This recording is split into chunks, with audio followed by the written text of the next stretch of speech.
At the Douglas household in O'Fallon, Missouri, butterflies are everywhere. It's not just every day. It's always been like when we're at a low or if there's something big going on. You'll probably see one today. He saw one earlier. They're precious reminders. She's saying, hey.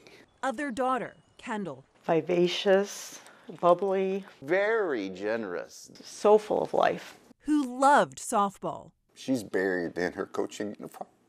Children. She was going to be an elementary school teacher. And family. Very protective of her younger brother. They were like best friends. Until 5 years ago, on Mother's Day. My last words were, love you, see you later.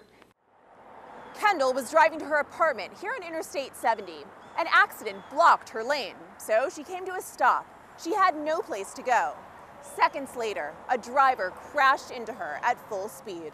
Was the person who crashed into and killed your daughter held responsible? Not at all. Not one iota. Not a speeding ticket. The police report marked that driver as distracted.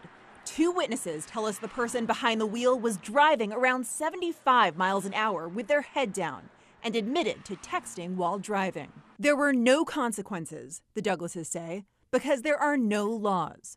Right now, Missouri is one of 2 states that doesn't ban all drivers from texting while driving.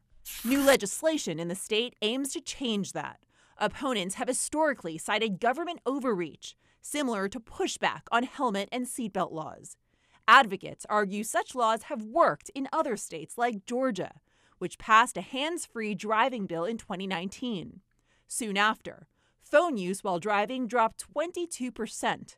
Driving deaths went down too. Missouri's fatality rate is at the highest it's been in 15 years. Nick Chabario with AAA blames our phone addictions. You cannot safely multitask behind the wheel. He says this is why. These dots show serious and deadly injuries in Missouri over the past decade involving distracted drivers. They're statistics until you meet the victims. I don't have a daughter now. Who hold onto Mother's Day cards. She wrote on there, Happy Mother's Day. Because there won't be another. I'm so lucky to have you. Cherishing their vibrant memory. The decision for Missouri Senate Bill 5661 to be considered and voted on now rests with House Speaker Dean Plocher.